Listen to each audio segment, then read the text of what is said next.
Hello friends, welcome to Nursing in Health. Today I will discuss about one of the silent killer disease, hypertension or high blood pressure. Definition of hypertension. Hypertension means high blood pressure. It is generally defined as a persistent elevation of systolic blood pressure above 140 mm of Hg and diastolic pressure above 90 mm Hg. Hypertension is a long-term medical condition in which the blood pressure in the arteries is persistently elevated. Next, stage of blood pressure range.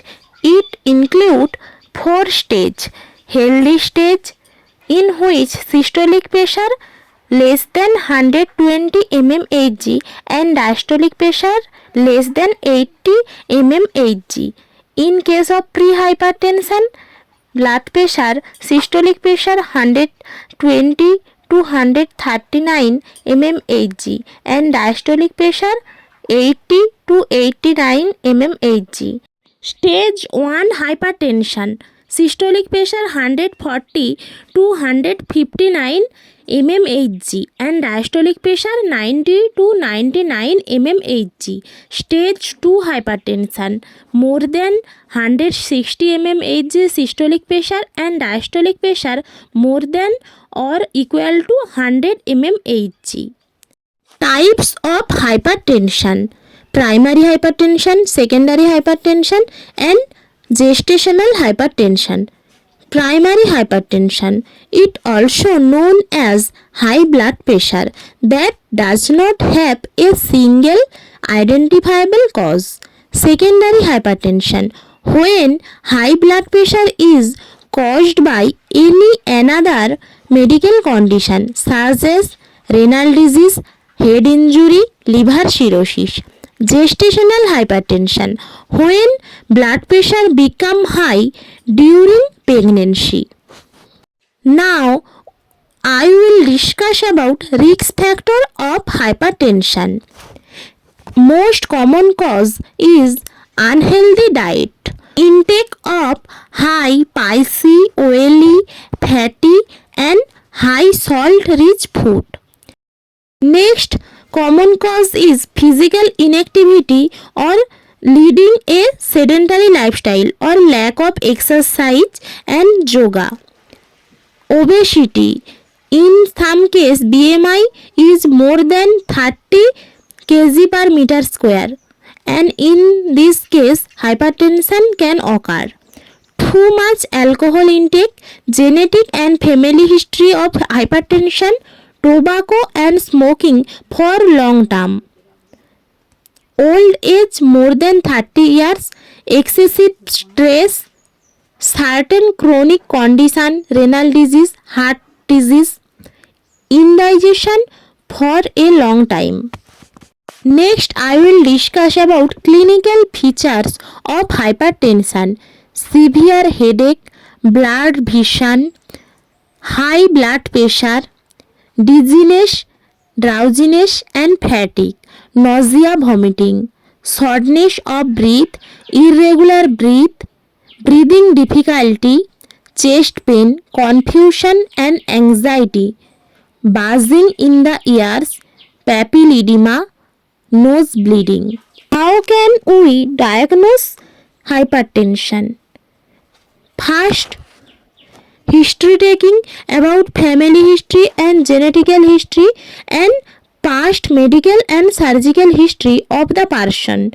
Physical examination of him, it includes vital sign check and inspection, auscultation and palpation and complete blood count, chest x-ray and ECG.